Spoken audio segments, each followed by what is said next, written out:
This is Mohammed. How are you? Yeah, I'd like some more information on this letter of intent. I've seen these start to come in, and I'm not so sure this is in the best interest of my seller, but I'd be glad to discuss it. Absolutely. Is it new to you? I can explain. I can take you from the Hmm. beginning to the end on how this works and see if it's Yes. an option for your seller.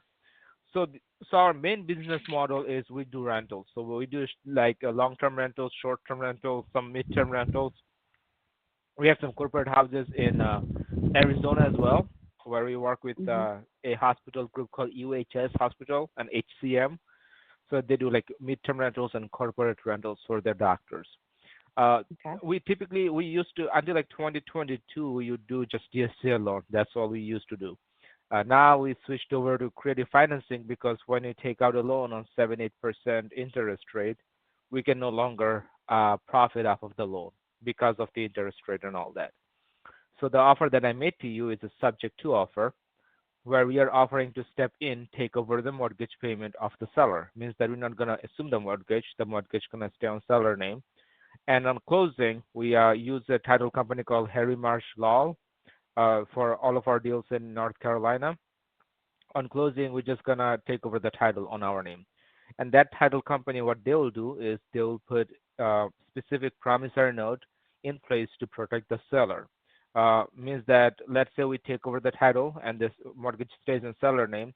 What happens if we default? So if we ever default on a single mortgage payment of the seller mortgage while it stays on their name, the seller can actually take back the deed of the house without any foreclosure. So if we miss a Okay. single mortgage payment, they can just take the deed back. They just have to call Harry Marsh Law and be like, hey, remember you guys did the title work for this property. The buyer is no longer making payment.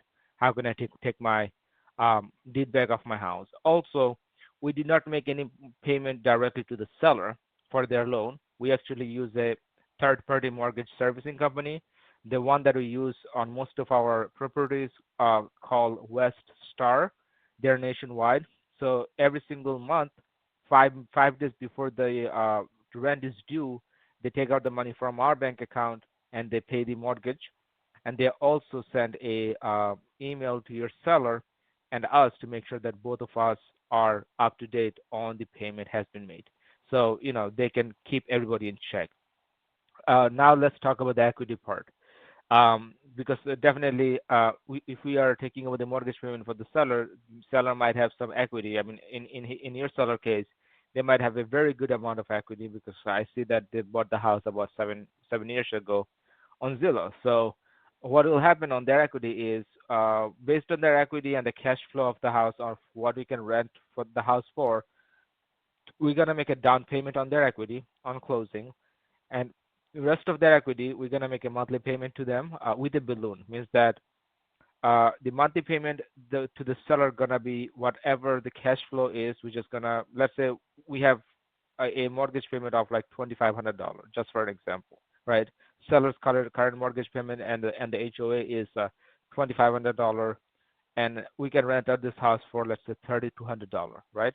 So you're gonna make a down payment on their equity, and every single month maybe we're gonna split that cash flow by divided by two, and they're gonna get a monthly payment for the terms of 3 to 5 years. And at the end of 5 years, we're just gonna do like a cash out refi, or you're just gonna take out a HELOC on the house, and we're just gonna pay off the rest of the equity. Depending on how much equity they have, we're just gonna pay off their And equity on their so the title. Sorry. balloon payment is the balloon payment 3 years, 5 years? How when is that? When does that come due? So that depends on how much equity we are paying to the seller, how much equity they have. Let's say they have an equity of like 300,000, right? In that Hmm. scenario, the balloon payment could be like 5 to 7 years, depending on the cash flow.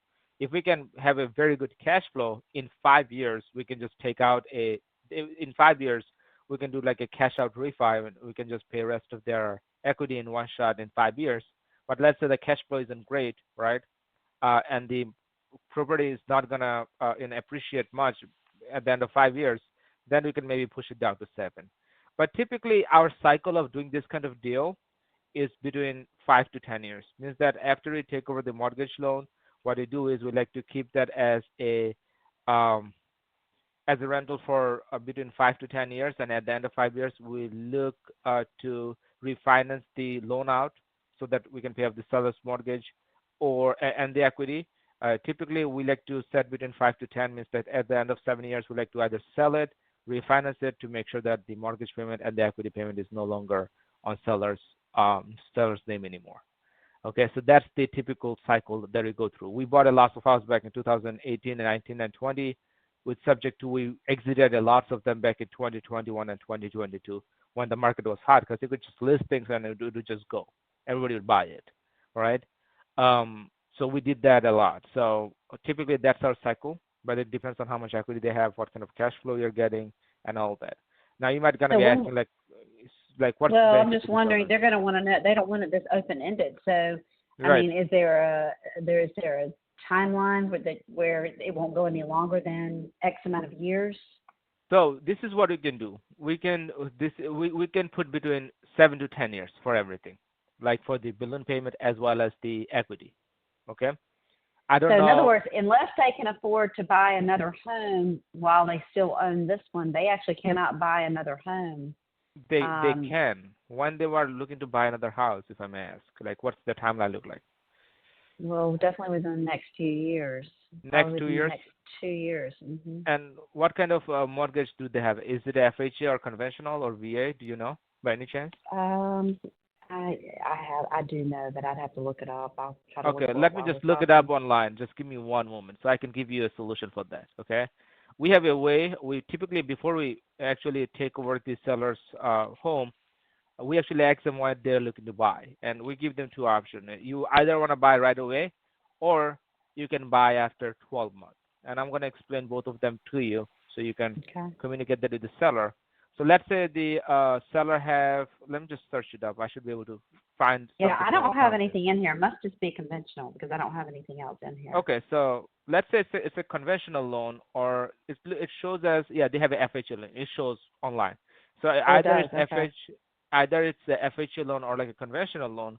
What happen is, let's say if they want to buy after 12 months, okay, when they're gonna go to the lender, they're gonna ask, they'll tell your seller that, hey, I already see that you have existing mortgage on your name, right? You have to take Right. that off of your DTI. In that case, all your seller have to do, is they can take those statement that will be sent from the mortgage servicing company that shows that we are making the payment in their behalf for the past 12 months. They just have to take this statement and they just have to show that to the lender that, hey, somebody else is making the payment in my behalf, and here is the proof that they are servicing the mortgage from a third party mortgage servicing company. And once they do that, their lender will take this property off of their DTI. And if they want, they can actually confirm that with their lender. That's not a big deal. We do this Hmm. kind of transaction a lot. We actually work with a lender who does nationwide mortgages. It's called CMG loan. Sorry, CMG Mortgage Company. Right? I can give their information to you guys as well. We know people in there, but if they have a preferred lender, they can just verify that with their lender. Like, hey, if I sell my house through subject to, and I want to buy a house after a year, and I can show you the proof that somebody else is making the payment in my behalf, would you be able to Okay. take that off of my DTI? I'm 100% sure they'll say yes. Okay. 100% sure. So Okay? I will talk to my lender about that tomorrow. Now I have Yeah. another question. So the name of the attorney's office that you use is Harry Marsh, Marsh Law. Yeah. Is that correct? Where are they Yeah, Harry located? Marshall. They are located, I think, they are in Charlotte, but they also have the option for. Let me tell you where they're located. I think they're located in Charlotte, but they can do mobile closing. Means that if they are any part outside of Charlotte, they closes in North and South Carolina both. So if needed, they can do mobile notary. Let's say your seller is outside, they can send out mobile notary to do the closing. Okay, Herimarsh Law. They're based out of Charlotte, North Carolina. That's what they're Okay. based out of. Okay. All right. So let me make sure I don't have any other questions before I Yeah, talk to them. absolutely. They're in Matthews, North Carolina. Matthews. That's where they're at. Oh, it's in Matthews. Okay. I So apologize. question is, how do you determine the amount of down payment for the equity that you're going to give them? So all I need is, if your seller is interested, I need their most recent mortgage statement, so you can get their Hmm. mortgage statement, blur out any information that you don't want me to see. Some realtor, they blur out the loan number, and some other information. As long as I can see their current mortgage balance, their PITI, and the Mhm. interest rate, I should be able to run some number and get you a formal offer with all the number breakdown. It's not a contract. It's just gonna say like, hey, here is how much you're gonna be able to put down as a down payment on closing. Here is how we're gonna handle rest of the equity after closing, and here are the benefits. So you're gonna be making sure that your sellers, 3% sellers agents, 3% commission is paid from us on closing. We don't have a buyer's agent because we like to go unrepresented. We have TC who takes care of all the paperwork, and we're gonna pay all the closing costs for both parties. So your seller will be saving between 8 to 10% on closing cost concession and the realtor commission. Okay, and we don't do any appraisal on these houses, right? So your listing price is the price that we use the number based off of. Like this is the purchase price that we're gonna go based off of.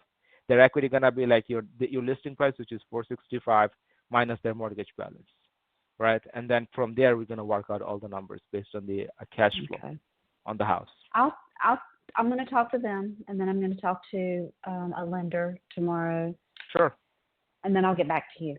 Absolutely. And the reason why I love to talk to realtor and 100% of the deal that we do are on market right now. Like we don't do any kind Mhm. of like off market, you know, marketing and stuff like that because we do a lot of repetitive business.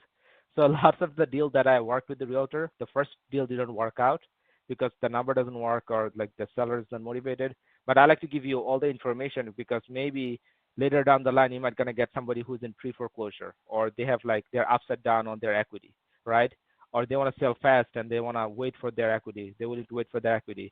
You can just bring this lead to us, and then we'll make sure that you get your 3% commission, right? We bought a house in Baytown, Texas, last Friday. It was the closing. That house was never listed, but we make sure that the realtor get their 3% commission on closing. So we will make sure of that. All right. Well, let me talk to a couple people, and then I will get back to you. Sounds good. I'll be waiting to hear from you. Thank you so much. All right. Thank you. Bye bye. Bye bye.